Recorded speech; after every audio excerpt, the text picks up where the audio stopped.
to speak against unreasonable and arbitrary policies of the government.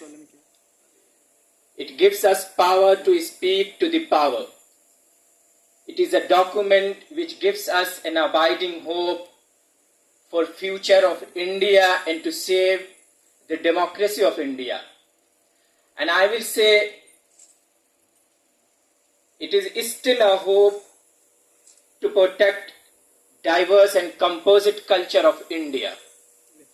So this constitution, which is a living document, gives us some rights and duties. As a citizen of this country, we are bound to know our rights as well as our duties. So today I will present particularly those rights which are important to know for the students. So dear friends, Constitution of India has guaranteed each and every citizen of the country some fundamental rights as well as fundamental duties, as it is mentioned under Part 3rd and Part 4A respectively of the Constitution of India. Fundamental rights are 6 in number: right to equality, which has been dealt under Article 14 to 18, right to freedom from Article 19 to 22, right against exploitation from Article 23rd in Article 23rd and 24th, right to freedom of religion under Article 25 to 28, cultural and educational right under Article 29 and 30, right to constitutional remedies Article 32. And about Article 32, Dr. Ambedkar said that this is the heart of the Constitution. So there are basically 6 rights, and I will discuss some of them in details. So what are those rights which are very important to know for the students? These rights are right to freedom of speech and expression, right to life and personal liberty, right to education, right to equality, and right to information. These are the important rights which a student must know while we are the students of this prestigious university. So let's begin. Right to freedom of speech and expression. Article 19 gives certain protection to the certain rights, and it is mentioned under Article 19 that all citizens shall have right to freedom of speech and expression. These are the rights which are mentioned under Article 19. Right to assemble peacefully and without arms, right to form association and unions, right to move freely throughout the territory of India, right to reside and settle in any part of the territory of India, right to practice any profession or to carry on any occupation, trade or business. These are the rights which are mentioned under Article 19, and these rights are covered under Article right to freedom of speech and expression. And there are certain limits which have been imposed by the government under Article 19 Clause 2. So these are the restrictions, these on reasonable ground. There are certain restrictions. So we can say under Article 19 Clause 2, government also has some rights. And these rights are, these restrictions are sovereignty and integrity of India, security of state, public order, friendly relation with foreign states, decency and morality, contempt of the court, defamation, incitement to an offence. This shows, for example, we have given right to freedom of speech and expression under Article 19, Clause 1, and we have right to speak against the arbitrary action of the government or anything that is against the constitution or constitutional morality. We have given complete freedom to speak against that action. But there are certain restrictions on our freedom, and these are the restrictions. For example, we have not given right to speak against the sovereignty or integrity of India if we are speaking something which is against the public order. So we have not given freedom, and we will be liable for our statement. Similarly, decency and morality, it is also a restriction, a ground for restriction on the freedom of speech and expression. For example, we cannot abuse. This has not been given under freedom of speech that we can abuse anyone. No, this is against the morality, so we cannot give in this right. Also, similarly, contempt of court. There is also restriction that we cannot we cannot commit the contempt of court. It will covered under Article 19 as a restriction. Defamation is also a kind of restriction. We cannot defame anyone in a public space. For example, if we are abusing or giving certain statements against any person which comes under the defamation, that will not be covered under the freedom of speech and expression. Incitement to an offense, which is mostly used by the police authority as a ground to restrict the freedom of speech and expression. That the statement was a kind of a statement that gives incitement to an offense. So that's why he has been booked under so many charges of IPC and other laws. Moving forward, I will explain through the case laws how the Supreme Court protected freedom of speech and expression. So the first case is Ramesh Thapar versus State of Madras. The petitioner used to publish and circulate a newspaper. This is the fact of the case. A newspaper named Crossroads, which used to review and criticize the scheme and activities of the government of Madras. The government of Madras banned the entry and circulation of this newspaper in the state by the restriction of the public safety ground. The Supreme Court in this case said that the circulation, now the Supreme Court what said? So the Supreme Court in this case said that the right to circulation of the newspaper lies solely with the establishment, that is, company of the newspaper, and the state of Madras cannot interfere with the same. The ground of public safety under Article 19 Clause 2 is not a reasonable restriction, and hence a ban on the entry and the circulation of the newspaper by the state of Madras cannot be imposed under Article 19 Clause 2. So it clearly says that the government has given power to impose certain restriction, but the restriction should be reasonable. It should not be arbitrary. The government is not allowed to put any restriction that is arbitrary or against the tenet of the Constitution. Sharia Singhal versus Union of India, this was very leading case. Under Section 66 of Information Technology Act 2000, this section put restriction on online speech of the citizen. The petition has been filed by Sharia Singhal, and the Supreme Court declared it unconstitutional as it was repugnant to the freedom of speech and expression. Delhi High Court observation in the case of Sharjeel Imam, Asif Iqbal, Tanha Safura Zargar. This was the recent case. The order has been passed by the Delhi High Court in 2022 while granting bail to these accused. The Delhi High Court, while granting bail, observed, dissent is simply an extension of the invaluable fundamental right to freedom of speech and expression under Article 19 of the Constitution. The destruction of spaces for questioning and dissent destroys the basis of all growth, political, economic, cultural, and social. In this sense, dissent is a safety value of the democracy.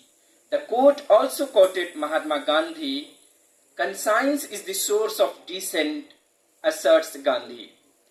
The court stated that when something is repugnant to our conscience, we refuse to obey it. This disobedience is constituted by the duty, and it becomes our duty to disobey anything that is repugnant to our conscience. So we are bound to speak against unjust or anything that is contrary to the Constitution or against the basic tenets of the society. So we are bound, this is our conscience, and the Delhi High Court in the case of Safura Zargar Asif Iqbal observed this.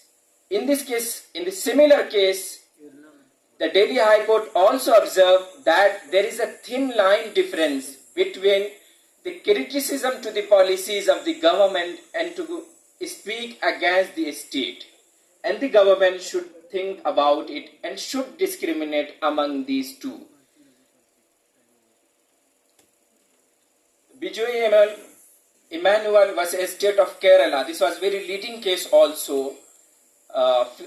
Fact of the case is freedom of speech and expression is paramount importance for a vibrant democracy of a country. Without freedom of speech, no democracy will survive. That's why this article is called backbone of part 3rd of the Constitution. National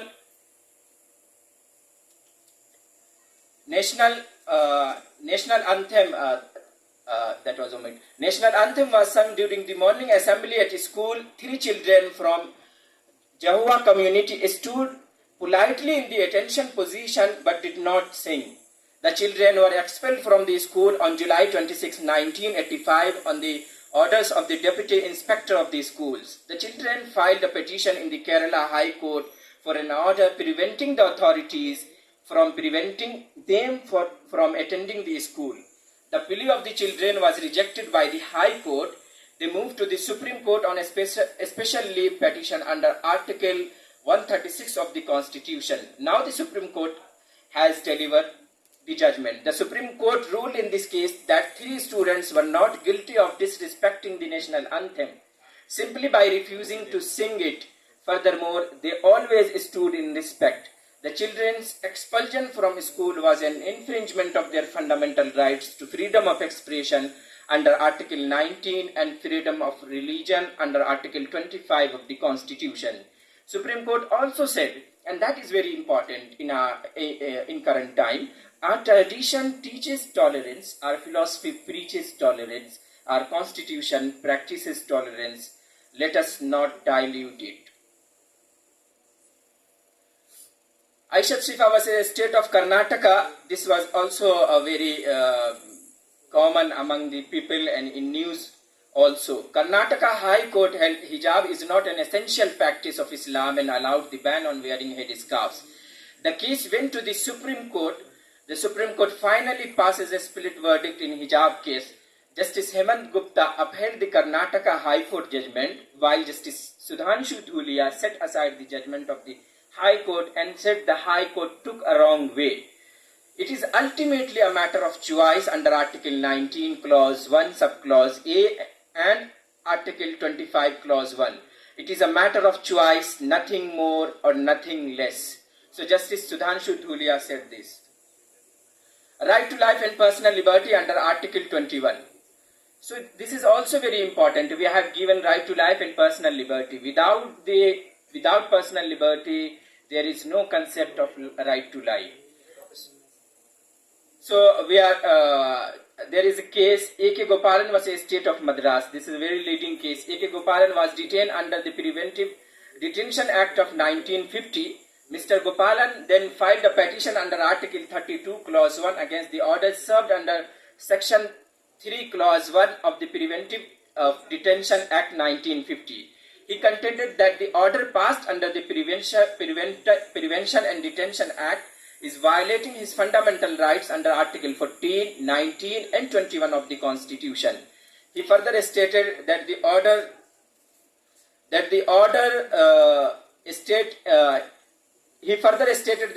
issued against him was done with the malified intention.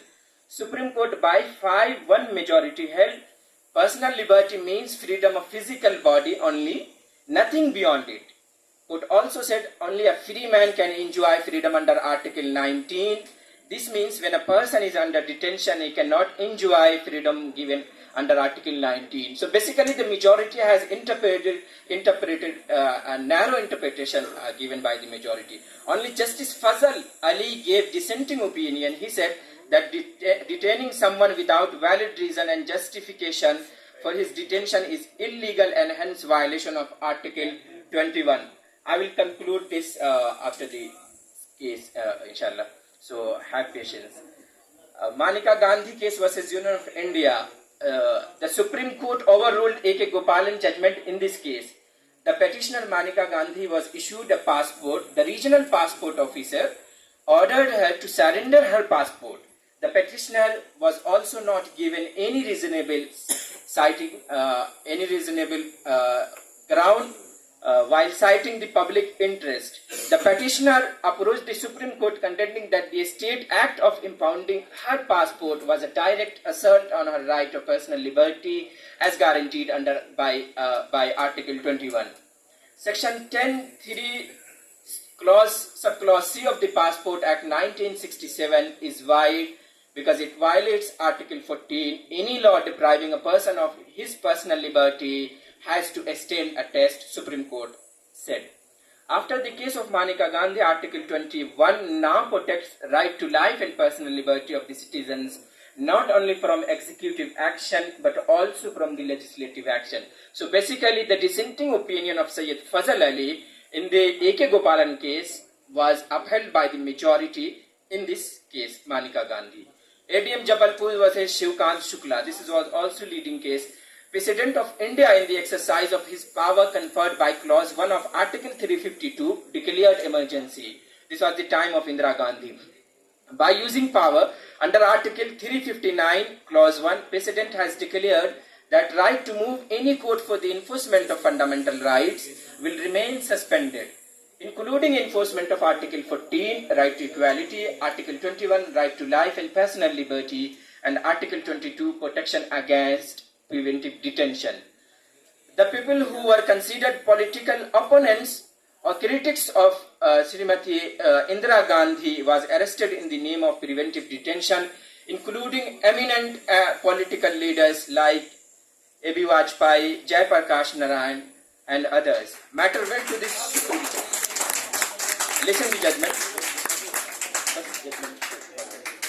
The majority view was passed by 4-1 majority and held when there is a presidential order of the emergency, no person has locus extended to move any writ petition to challenge the legality of the order of the detention on the ground that such detention order is not in tune with the provision of the act was passed with the malified intentions.